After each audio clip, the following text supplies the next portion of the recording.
Welcome to Trend Watch, your up-to-the-minute source for the latest in fashion and style. On today's episode, part 2 of our spotlight on fashion's newest headliners, as we meet the remaining CFDA VOGUE Fashion Fund finalists: Alexander Wang, Alberta Swanepoel of Alberta's Quartus, Swain and Christina Hudson of Obedient Sons and Daughters, John Patrick, and Juan Carlos Obando on location in Pebble Beach, California. Welcome to the Concours d'Elegance at beautiful Pebble Beach, where new and vintage models are front and center, and those from another field of design are also creating a buzz. They're the new faces of fashion. Fashion has been such a big part of my life, and I never really saw myself doing anything else. Alexander Wang is one of 10 CFDA VOGUE Fashion Fund finalists. The Fashion Fund goal is to encourage and enable designers to achieve their design and business plans through monetary aid and mentoring assistance.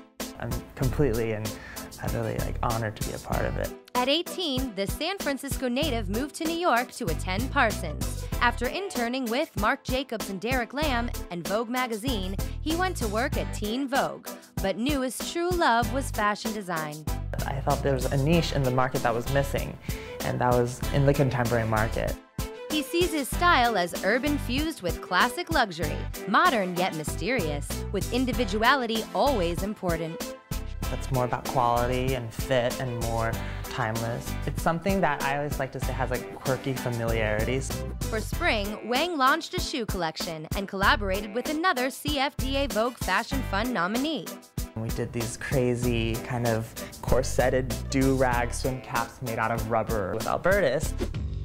That would be Alberta's Q Swanepoel, the first ever milliner nominated in the Fund's 5-year history.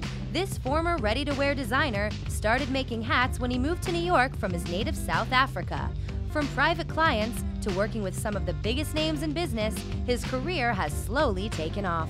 My big break came in 2004 when I started working for Marc by Marc Jacobs, and then for spring 2005 I did the hats for Proenza Schuler. Not only has he collaborated with Proenza Schuler and Marc Jacobs, but also Carolina Herrera, Diane von Furstenberg, and Peter Sam. I love working with all the designers, but I also really want to build my own brand and get my name out there. Winning would allow him to branch out to other accessories. Then ultimately, I think I would love to go back into clothing design, sort of coming full circle. So that's my dream for the future. Helping make the runway show in Pebble Beach visually cohesive while representing each individual designer's vision, L'Oreal makeup artist Collier Strong created a fresh, youthful makeup look. I just wanted the eyes to really be the focal point. What's key is really the liner, the mascara, and then a little bit of a nude lip. And that adds enough definition to really work with all of the designers' collections. The husband and wife team of Swain and Christina Hudson are the creators behind Obedient Sons and Daughters. Swain first began with designing a line of t-shirts. It was self-financed for years, and I did everything by myself. Once the two joined forces in 2007, a full menswear line evolved, and this year they introduced women's wear. I think our brand shows a bit of both of us and our backgrounds, because I think I always tend to go a little bit hippie and he goes preppy. That mix makes the collaboration work. Their collection focuses on fit and craftsmanship, but always with a touch of rebellion. They hope people will come to recognize their work and say being a part of this elite group is truly an honor. We worked so hard and now it's actually being noticed, and we actually cried when we found out, so I'm excited. Designer John Patrick's Organic is an ecologically and socially sustainable collection. It really started as a personal journey through my own interest, eating organic food and learning about organic farming. For Lexus's fashion preview, he showed part of this winter collection, based on the use of organic wool, which he embroidered to look like lace.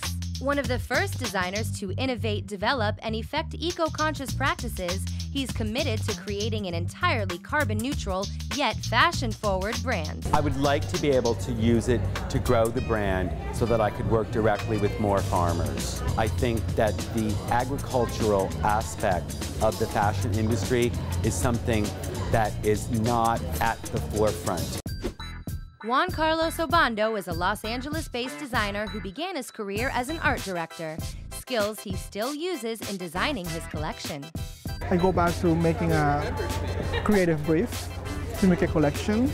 So instead of making a bunch of sketches, I make a brief. I say, okay, what is the story that I'm going to tell this season?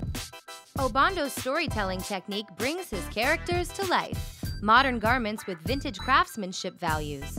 He used the juxtaposition of color to tell his fall story. His signature is unspoken simplicity, but with lots of hidden depth, much like the man himself.